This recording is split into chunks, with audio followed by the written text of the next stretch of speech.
Amen.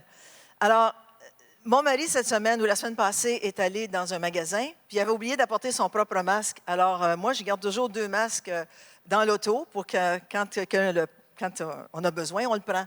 Alors, il prend un masque qui était là, puis il court au magasin, puis il était rendu quand même assez loin. Tout d'un coup, il ouvre le masque, puis il voit, il dit « Oh non, il y a plein de rouge à lèvres. » Là, voulant pas retourner à l'auto, il l'a mis. Mais quand il est revenu, il dit « Louise, mets plus de rouge à lèvres avec tes masques. » Ben, je dis la prochaine fois, ouvre le masque puis regarde avant de le prendre. Alors, c'est une petite histoire drôle pour vous montrer qu'on est tous humains. Puis qu'une femme sans rouge à lèvres, même en dessous du masque, c'est pas une femme. Amen. Alors, notre thème pour le mois d'août et de septembre, c'est le thème extraordinaire. Est-ce que vous êtes des gens extraordinaires? Oui, on est des gens extraordinaires. Alors, si on peut prendre la première PowerPoint. Et j'ai trouvé cette petite image que j'ai trouvée pas mal cute sur Facebook. Alors, un homme de Dieu a dit ceci, « On ne peut pas s'accrocher à notre passé si nous voulons prendre possession de notre avenir. » Et cet homme de Dieu, c'est votre pasteur Matthieu qui a dit ça. Alors, le poids que vous n'avez pas besoin de porter, premièrement, notre passé. Si on veut avancer, si on veut courir vers Dieu ou vers Jésus, on ne peut pas avoir notre passé qui nous bloque la vue. Aussi, nos peurs, on ne peut pas les porter. L'opinion des autres, qu'est-ce que les gens pensent de nous? Non, non, non. Ils penseront ce qu'ils voudront. Moi, je continue, j'avance pour le Seigneur. La culpabilité, je me sens coupable. 20 ans passés, j'ai fait de la peine à quelqu'un. Bien, reviens-en. Ça fait 20 ans, tu as demandé pardon au Seigneur, continue maintenant. Après ça, le problème des autres. Souvent, les gens portent le problème des autres. Ah oui, mais ma fille a. Oh, mais mon fils a. Ma belle-fille a. Laissez les problèmes des autres aux autres. Vous portez vos propres circonstances et vos propres situations et avancez. Paul a dit, si vous regardez sur la valise, « Mais je fais une chose, oubliant ce qui est en arrière et tendant vers ce qui est en avant, je cours vers le but, les yeux fixés sur la récompense. » Amen. Alors, c'est important comme chrétien de courir vers le but, de laisser tomber tout ce qui veut nous empêcher d'avancer et de regarder vers Jésus. Alors, le verset qu'on a eu pour le mois, c'est ceci dans Isaïe 43, 18 et 19. « Ne pensez plus aux événements passés et ne considérez plus ce qui est ancien. Voici, je vais faire une chose nouvelle. Voici, je vais faire une chose nouvelle. Sur le point d'arriver, ne la connaîtrez-vous pas? Je mettrai un chemin dans le désert et des fleuves dans la solitude. » Seigneur, on veut te remercier pour ta parole ce matin. On te remercie que les cœurs sont ouverts à tout ce que tu veux faire. Merci, Seigneur, que tu nous donnes des révélations par ton Saint-Esprit. Puis merci, Seigneur, qu'on veut marcher de gloire en gloire et de victoire en victoire parce que tu es notre Dieu et tu es un Dieu extraordinaire. Merci, Père, de tout ce que tu fais dans chacune de nos vies. Tout le monde dit Amen. Alors, le Seigneur veut faire une chose nouvelle. Nous servons un Dieu du présent, un Dieu d'aujourd'hui, un Dieu extraordinaire qui veut notre bien et qui fait une chose nouvelle. Moi, j'aime quand Dieu fait des choses nouvelles dans ma vie. Et si on regarde dans l'Ancien Testament, on voit l'histoire d'Élisée. Élisée, en fait, ce n'était pas un prophète au commencement. C'était un agriculteur et c'était un homme prospère, un homme qui était riche parce qu'il avait un grand, grand champ. Pourquoi est-ce que je dis ça? Parce que quand Élie, le grand prophète d'Israël, est allé vers Élisée, Élisée était avec la 12e paire de bœufs. Okay? C'est comme s'il était le 12e tracteur, si on regarde aujourd'hui. Alors, la 12e paire de bœufs, ça veut dire qu'il y en avait 11 paires en avant de lui qui travaillaient le même champ. Alors, quand tu as 12 paires de bœufs pour un champ, c'est parce que ton champ est immense. Alors, c'était un homme prospère, c'était un laboureur, c'était un cultivateur. Et quand Élie est allé vers lui, puis il a jeté son manteau prophétique sur Élisée, Élisée savait tout de suite ce que ça voulait dire. Ça voulait dire, tu as une décision à prendre. Soit que tu continues avec ton champ, tes bœufs et tout le reste, ou tu me suis. Alors, Élisée a couru après Élie puis a dit, « Écoute, je veux te suivre, mais je veux dire bye-bye à mon père et ma mère, puis à tout le village. » Élie dit, « Vas-y, mais pense à ce que je t'ai fait. » Alors, il est retourné vers ses parents. Il a dit, « Papa, maman, je m'excuse, je dois aller, j'ai un appel de Dieu sur ma vie. Je dois suivre le grand prophète Élie. » Alors, qu'est-ce qu'il a fait pour mettre un terme à sa vie passée? Il a brûlé son attelage des bœufs. Il a pris ses 2 bœufs, il les a tués. Il a fait un gros barbecue pour tout le village. Alors, tout le monde s'est régalé du barbecue des bœufs d'Élisée. Mais écoutez-moi bien, Élisée savait ce qu'il faisait.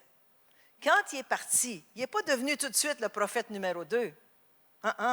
Qu'est-ce qu'il a fait? C'est qu'il s'est mis au service d'Élie. Il a été le serviteur d'Élie pendant des années et des années. Il a été reconnu comme le laveur de mains d'Élie. Alors, quand Dieu fait une chose nouvelle, parce qu'il a fait une chose nouvelle dans Élisée, quand Dieu fait une chose nouvelle, il faut s'attendre à servir. Il faut s'attendre à se mettre au service de. Comprenez ce que je veux dire? Alors, il s'est mis au service d'Élie. Et quand Élie est monté au ciel, qu'est-ce qui est arrivé? Le manteau d'Élie est tombé. Élisée savait, « Wow, ça c'est ma chance, ça c'est mon opportunité. » Il a pris le manteau d'Élie avec une double onction.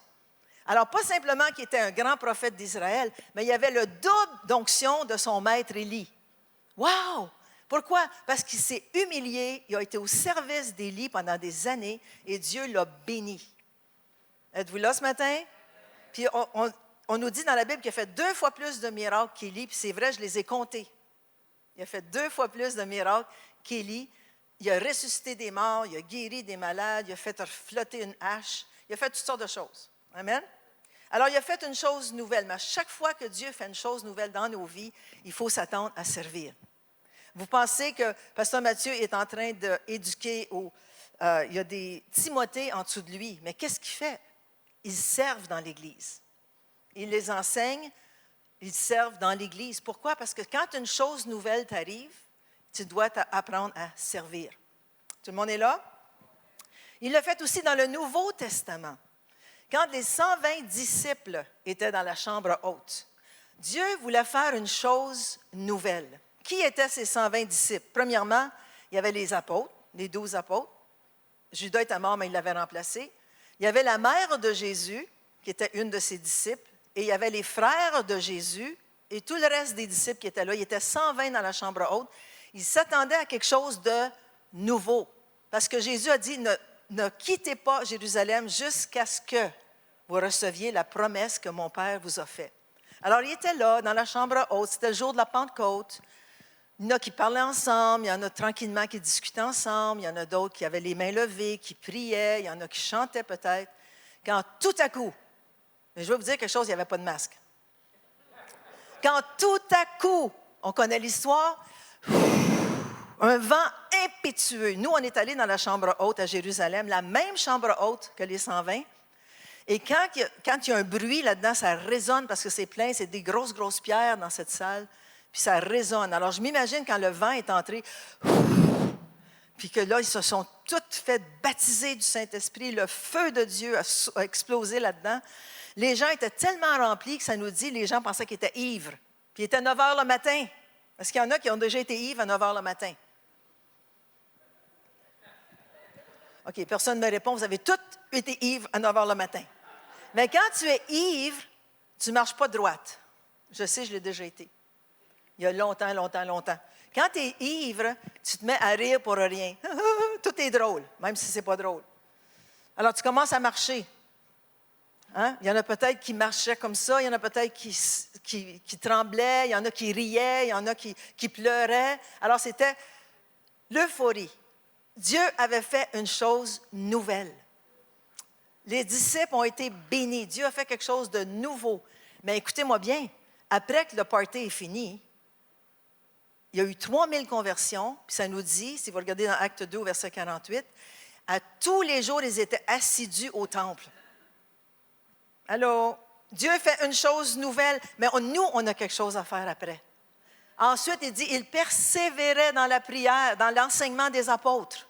Il persévérait dans l'enseignement des apôtres, dans la communion fraternelle, dans le partage du pain dans les maisons, dans les prières. Il y avait quelque chose à faire. Oui, on est touché par l'Esprit de Dieu. Oui, l'Esprit de Dieu nous touche. Il fait des choses nouvelles. Mais nous, à notre tour, on doit réagir. On doit se mettre au service. On doit faire quelque chose. Vous êtes là? Dites-moi amen si vous êtes là. Encouragez-moi ce matin, je veux dire comme pasteur Denis. Encouragez-moi ce matin. Il l'a fait en moi aussi. Le Seigneur a fait une chose nouvelle. Parce que 20 ans passés, le temps va tellement, tellement vite. 20 ans passés, quand on a commencé l'Église ici, j'étais une femme mariée, bien ordinaire. J'avais élevé des enfants. J'étais au service de mon mari dans le sens que quand on allait sur la route, c'est moi qui nettoyais, c'est moi qui repassais ses chemises. J'étais connue comme la femme de Jean Turpin. Allô? Mais Dieu a fait une chose nouvelle pour moi. Il a dit, maintenant, tu n'es plus la femme de Jean Turpin. Quand les gens me disaient, tu es la femme de Jean Turpin, hein? Non. Moi, je suis Louise Turpin. OK, ça n'a pas passé, mais bon. Mais Dieu a fait quelque chose de nouveau pour moi. Il m'a donné ce ministère d'enseigner la parole de Dieu.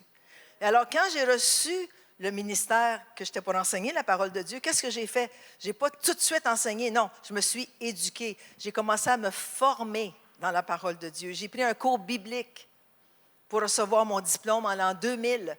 Là, on est en 2020. Ça fait 20 ans que j'ai reçu ce ministère. Mais quand Dieu donne une chose nouvelle, il te demande aussi de faire quelque chose. Ça va jusque-là? Puis il veut le faire avec chacun de nous. Il veut faire des choses nouvelles. Êtes-vous prêts à dire oui, j'embarque, je fais quelque chose de nouveau et je m'engage pour toi, Seigneur? Nous sommes des nouvelles créatures. Jésus vit en nous. Le Saint-Esprit vit en nous. Sa puissance est en nous. Nous sommes de nouvelles créatures, des enfants de Dieu. Êtes-vous excités de ça? Come on. Galates 6, verset 15. Regardez bien ça. Car ce n'est rien que d'être circoncis ou incirconcis. C'est Paul ici qui parle aux Galates. Ce n'est pas la religion qui compte, puis ce n'est pas la loi. Mais ce qui compte, ce qui est quelque chose, c'est quoi? C'est d'être une nouvelle créature. Regardez bien le mot « nouvelle » ici. C'est le mot grec « kainos » qui veut dire une nouvelle sorte, non commune, étrange. Y a-t-il des gens des fois qui vous trouvent étrange? C'est parce que vous êtes une nouvelle créature. Regardez bien ce que ça veut dire aussi. Extraordinaire.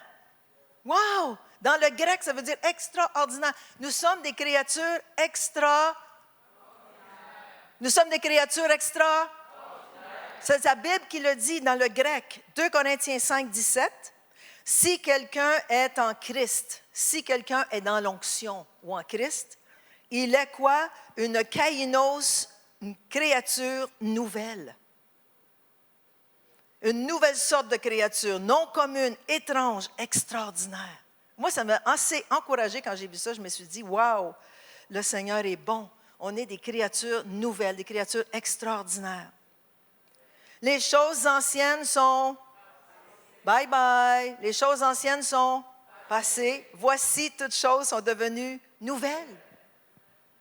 Avant d'être sauvés, c'était le corps, l'âme et l'esprit. Qui est-ce qui nous dirigeait? C'était la chair, c'était le corps. L'âme suivait le corps et l'esprit était coupé de la gloire de Dieu, alors lui, il suivait aussi. Si je disais samedi soir, mon corps, je veux aller au club de nuit, l'âme se laissait entraîner, puis elle disait oui, ça va faire du bien, puis tu allais au club de nuit. Pourquoi? Parce que la chair qui t'entraînait. Mais aujourd'hui qu'on est chrétien, yes! C'est plus la chair qui nous entraîne, c'est l'esprit, parce qu'on est né de nouveau. La gloire de Dieu est maintenant sur nous. On est âme et corps. Alors, qui est-ce qui nous dirige? C'est l'Esprit de Dieu. Il fait une chose nouvelle à tous les jours. Il veut nous toucher à tous les jours. Êtes-vous là? Les choses anciennes sont passées. Avant, on appartenait au royaume des ténèbres. Le Dieu de ce siècle nous avait aveuglés. Est-ce que vous vous en souvenez? Et nous gardait liés et captifs. Moi, je sais que c'était mon cas à moi. J'étais liée, captive par la puissance des ténèbres. Regardez ce que Colossiens 1, 12 et 13 nous dit. Rendez grâce au Père, OK, qui vous a rendu capable d'avoir part à l'héritage des saints dans la lumière. Alors, nous avons un héritage dans la lumière, c'est l'héritage des saints parce que nous sommes saints, OK? À cause de ce que Jésus a fait pour nous. Quand on l'a accepté, on est devenu saints. Qui nous a délivrés, dites délivrés, de la puissance des ténèbres et nous a transportés dans le royaume du Fils de son amour. Alors, qu'est-ce qu'il a fait? Il nous a délivrés. Si je prends ma Bible ici, ça veut dire délivrer, ça veut dire arracher. Alors, le Père nous a délivrés, c'est-à-dire qu'il nous a arrachés de la puissance des ténèbres, puis il nous a transportés dans le royaume du Fils de son amour. Est-ce qu'on est encore là? Est-ce qu'on est encore là? Pourquoi? Parce qu'il nous a transportés dans le royaume du Fils de son amour. On fait maintenant partie du royaume du Fils de son amour avec tous les privilèges qui viennent avec.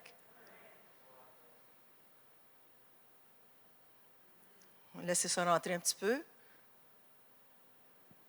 Maintenant, on appartient au royaume du Fils de son amour. Je vais vous donner un clin d'œil de ma conversion. Je sais qu'il y a beaucoup qui l'ont entendu, mais c'est juste un clin d'œil. Ça faisait déjà 6 mois, en 1975, que mon mari, à ce moment-là, s'est converti. Ça faisait déjà 6 mois. Puis lui, moi, je résistais parce que j'étais prise par la puissance des ténèbres. OK? Alors, finalement, au bout de 6 mois, il me dit, « Louise, si tu ne changes pas, moi, j'ai un appel de Dieu sur ma vie. Je vais aller prêcher la parole de Dieu. Je veux chanter la parole de Dieu. Je vais aller partout dans le monde. » Je lui dis, « Ah, toi puis tes idées. Partout dans le monde. Voyons donc. » Je suis rebelle, hein? Fait que ce soir-là, il était tanné. Hein? Il dit, « Au nom de Jésus-Christ, Satan, tu lâches ma femme. » Holy! Moi, je n'étais pas chrétienne, là. Il me dit ça, « Tu lâches ma femme au nom de Jésus, Satan. » Alors, quand il a dit ça, j'ai été comme jetée sur le dos, enragée, le feu me sortait des yeux. Ce n'était pas le feu de Dieu. Alors, je me suis fermé les yeux, puis Dieu a permis que j'aie une vision. J'ai vu au bout de mon lit comme une espèce de monstre noir qui était en train de me dévorer les pieds puis qui montait. J'ai eu tellement peur parce que j'ai vraiment vu et ressenti cette puissance démoniaque. J'ai eu tellement peur que tout de suite, j'ai dit, « Seigneur, prends ma vie, j'en peux plus. Ça fait 6 mois que j'attends, ça fait 6 mois que je me fais harceler. » Pas juste par mon mari, mais par l'Esprit de Dieu qui voulait me convaincre. Alors, ma vision a changé. C'est comme si j'ai été prise par la puissance des ténèbres, j'ai été transportée dans le royaume du Fils de son amour. Ma vision a changé et j'ai vu Jésus. Et je me suis vue coucher sur ses genoux, puis il flattait mes cheveux, puis il dit, « Enfin, te voilà. Ça fait longtemps que je t'attends. » Et c'est ça que j'ai été convertie à ce moment-là. Est-ce qu'on peut applaudir le Seigneur, s'il vous plaît, hein? Wouh! Et quand je me suis réveillée le lendemain, mon mari me regarde et dit, « Wow, tes yeux ont changé. Qu'est-ce qui s'est passé? » Là, j'ai dit, « Ben oui, j'ai accepté Jésus. Qu'est-ce que tu veux que je te dise? » J'étais sauvée, mais pas encore transformée. Il y a eu beaucoup, beaucoup de chemin à faire. Quand je me suis convertie, je suis de l'Esprit Saint et dit, « Oh my goodness, j'ai du travail à faire avec elle. » Hein? Je pense qu'elle a fait la même chose avec chacun de vous. Alors, Dieu fait une chose nouvelle. Il voulait changer ma façon de penser, ma façon de raisonner, ma façon de parler, ma façon d'agir. C'est ce qu'il veut faire dans chacun de nous. C'est ça la nouvelle naissance. Ce n'est pas juste de naître de nouveau, mais c'est de se laisser transformer après qu'on est venu au monde. Puis on commence par du lait. Est-ce que tu vas donner un gros steak à ton bébé? Non, quand il est tout petit, puis il est cute. Tu l'aimes, tu vas lui donner du lait. Tu ne lui donneras pas de viande, à moins de l'étouffer. Mais tu donnes du lait. Alors, c'est la même chose avec moi, avec vous, quand vous êtes venus au Seigneur. Tranquillement, on a pris un petit peu de nourriture. Tranquillement, on a pris du lait. Après ça, on a gradué à d'autres choses. Alors, on doit se laisser transformer.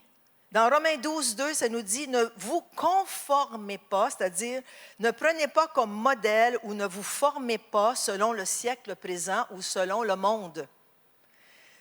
Mais soyez transformés, comment? Par le renouvellement de l'intelligence, afin que vous discerniez quelle est la volonté de Dieu, ce qui est bon, agréable et parfait. » Alors, le Seigneur veut qu'on soit transformé ou métamorphosé, c'est le même mot, pour prendre une autre forme. Il veut faire un changement radical dans notre âme et dans notre cœur. Ce n'est pas juste de donner sa vie au Seigneur. Il y a des gens, puis moi, il y a toujours des gens qui m'ont demandé, mais Pasteur Louise, il y a des gens qui viennent en avant, qui donnent leur vie au Seigneur, ils sont tout feu, tout flamme, ils pleurent et tout, puis on ne les revoit plus jamais. Pourquoi? C'est parce qu'ils ne laissent pas l'opportunité au Saint-Esprit de les transformer et de les renouveler. C'est une décision. C'est une décision parce que des fois, ça fait mal. Allô? C'est un peu comme la chenille qui entre dans son cocon. Est-ce qu'elle sort le lendemain comme un papillon? Qui a étudié la biologie? Combien de temps ça prend pour une chenille de devenir un papillon? Est-ce qu'il y en a qui ont étudié? Non, personne? Bon, bien, vous ferez votre devoir ce soir dans Google. Je ne l'ai pas fait pour vous. Mais je sais qu'une chenille qui forme son cocon ne sort pas le lendemain comme un papillon. Il y a une transformation, il y a une métamorphose qui se fait. C'est la même chose pour nous, chrétiens nés de nouveau. Et comment se fait notre transformation? Par le renouvellement ou le changement complet de notre intelligence, de notre façon de penser, de raisonner, de parler et d'agir. Et comment ça se fait? Pas par nos propres forces, mais par la parole de Dieu et la puissance du Saint-Esprit. Le Saint-Esprit vient, prend la parole de Dieu qui est déposée dans nos cœurs et c'est ça qui nous transforme. C'est ça qui transforme notre façon de penser. C'est ça qui transforme notre façon de raisonner. C'est ça qui transforme notre façon de parler. Avant, on sacrait beaucoup, mon mari et moi, dans les années, ça fait longtemps. Mais le Seigneur a changé tout de suite notre façon de parler. J'ai vu une transformation comme ça dans mon mari qui blasphémait beaucoup. Tout à coup, bang, sa façon de parler a changé. Ici, il change aussi notre façon d'agir. C'est qui vous a poussé ce matin de venir à l'Église? C'est l'Esprit de Dieu. Pourquoi? Parce qu'il vous convainc, il vous a convaincu. Il dit, habille les petits, chéris, mets ta robe, pogne ton masque, on s'en va à l'Église. Amen? Pourquoi? Parce qu'on a besoin d'être transformé. Puis comment est-ce qu'on est transformé? C'est par la parole de Dieu. Puis la parole de Dieu est déclarée à l'Église. Oh, êtes-vous là? Est-ce que ça vous aide ce matin? Mais le Saint-Esprit a besoin de substance. S'il n'y a pas jamais, je vous lisais jamais votre parole, comment est-ce que vous voulez que le Saint-Esprit vous transforme? Si vous regardez la télévision 24 heures par jour, qu'est-ce que vous faites? Vous vous conformez au siècle présent. Vous conformez à ce monde d'aujourd'hui. Mais mettez la parole de Dieu dans vos cœurs, vous voulez être transformé. Oh, je ne vous chicane pas là. Je ne vous chicane pas. Mais le Saint-Esprit a besoin de substance. C'est comme un enfant à l'école qui va à l'école avec son cahier et son crayon. Il est assis là, la maîtresse est assise et elle ne fait rien. Comment voulez-vous que l'enfant apprenne? Il a besoin de substance, il a besoin que le professeur se lève, il a besoin que le professeur prenne un livre, qu'il l'ouvre et qu'il dise « Regardez à la page 42, on va lire ensemble. » Il va apprendre quelque chose parce qu'il va avoir de la substance qui va venir. Même chose pour nous. Si on veut être transformé selon l'image du Seigneur, on a besoin de mettre de la substance en nous. C'est bien beau, le pasteur est rempli, le pasteur lit sa Bible 1 heure par jour, mais toi, qu'est-ce que tu fais? J'ai connu des pasteurs qui ne lisaient jamais leur Bible. Ils lisaient leur Bible le samedi après-midi pour faire le message du dimanche matin. Mais ça, il n'y a pas de substance là-dedans. Parce que ce n'est pas vécu, ce n'est pas quelque chose qui a été révélé. Mon mari m'a toujours dit, Louise, quand tu fais un enseignement, il faut que ça soit révélé. Il faut que ça puisse toucher les gens. Puis moi, quand je me suis convertie, justement, je suis rendue là, j'avais besoin beaucoup de transformation parce que moi, j'étais une femme libre. Je ne sais pas si vous vous souvenez, les plus vieilles, là, mais les femmes matures, les vieilles. Dans les années, Suzanne, tu te souviens? Dans les années 70, c'était la libération de la femme. Tu te souviens? Puis qu'est-ce que les femmes faisaient? Ils étaient en mini-jupe, oui. Mais aussi, il y avait eu une réunion, une rencontre à Montréal, une manifestation. Les femmes allaient brûler leur soutien-gorge. Moi, je voulais y aller, mais mon mari n'a jamais voulu me laisser aller. Il dit, je ne sais pas pour commencer à brûler ça, ça va me coûter de l'argent quand tu vas revenir, d'en acheter un autre.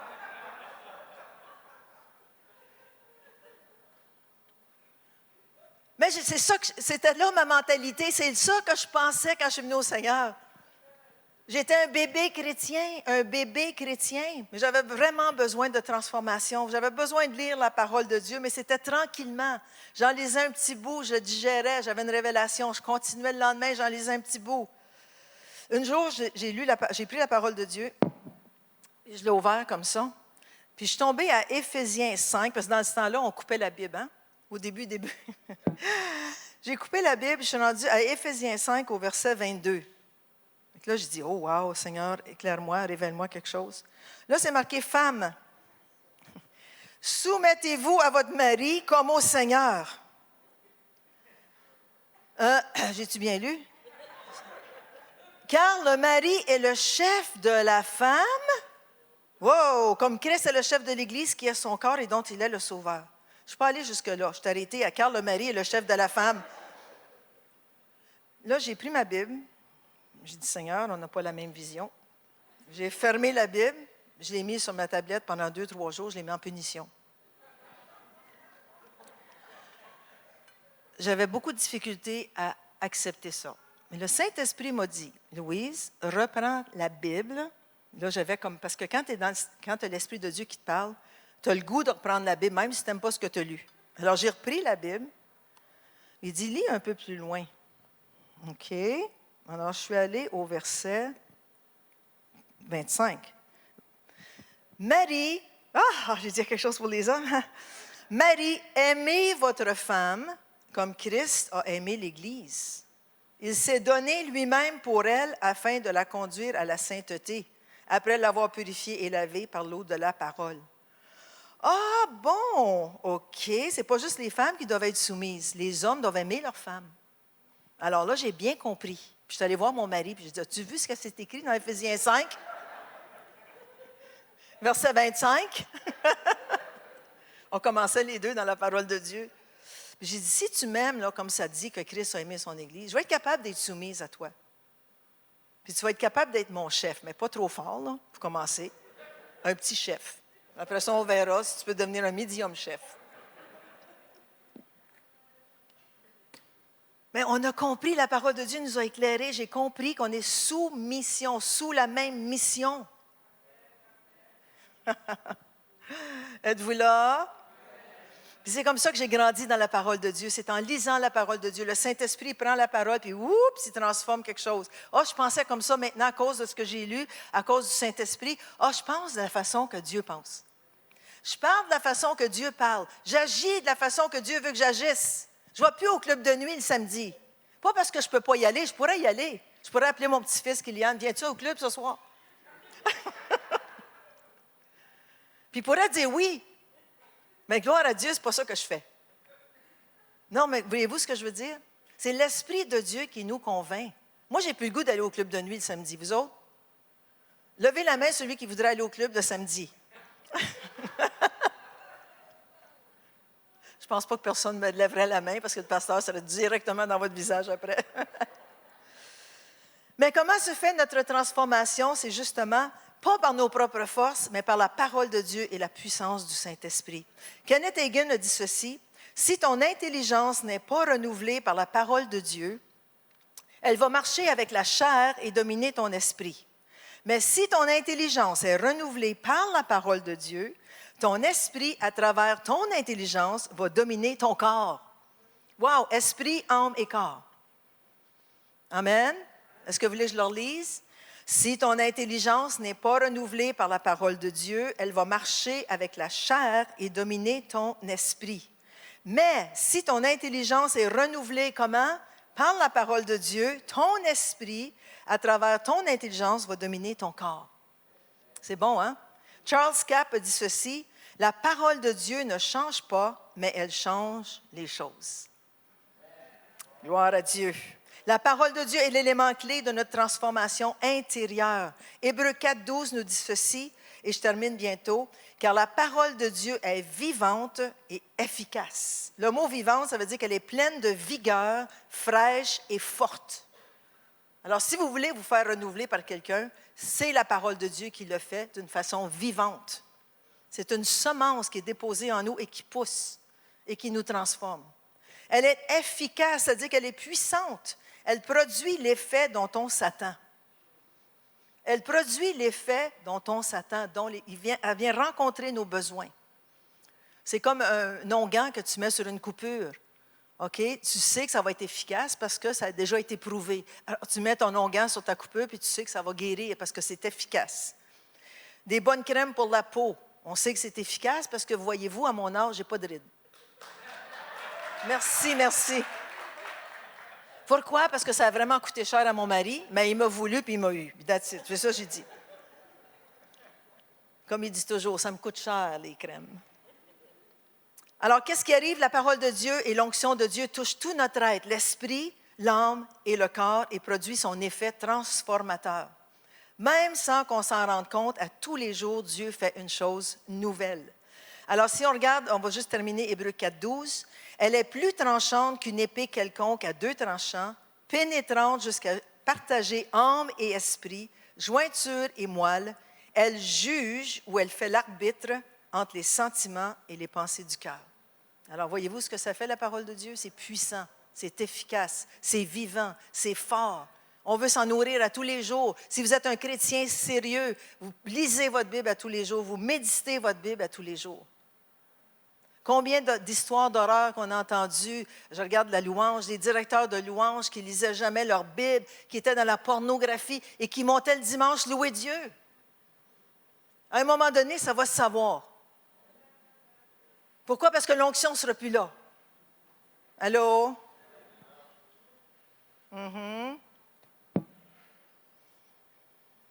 Pourquoi est-ce qu'il faut être transformé pour pouvoir discerner la volonté de Dieu, ce qui est bon, ça veut dire bénéfique, bien pour nous, ce qui est agréable, acceptable, qui fait totalement plaisir, parfait, c'est-à-dire ce qui est complet et à qui rien ne manque. C'est ça que Dieu, c'est ça la volonté de Dieu pour nous. Je termine avec cette bonne nouvelle. Je ne sais pas si vous l'avez déjà appris, vous l'avez déjà su. Le Saint-Esprit ne prend pas de vacances. Les pasteurs prennent des vacances, les gens prennent des vacances, nous, on prend des vacances, mais le Saint-Esprit ne prend jamais de vacances. Ni de journée personnelle. « Oh, Père, aujourd'hui, je suis fatigué, je peux-tu prendre une journée personnelle? Si je prends une journée personnelle, au moins, je vais être payé. » Non, ce n'est pas comme ça que ça marche. Il ne prend jamais de journée personnelle. Il fait son travail et nous renouvelle à tous les jours. Je termine avec 2 Corinthiens 4, verset 16. « C'est pourquoi nous ne perdons pas courage. » Nous ne perdons pas courage. Et lors même que notre homme extérieur se détruit, même si on vieillit, même s'il y a des rides, notre homme intérieur, se renouvelle. Dites, se renouvelle. Notre homme intérieur se renouvelle, c'est-à-dire prend un nouveau mode de vie de jour en jour. Alléluia, merci Seigneur.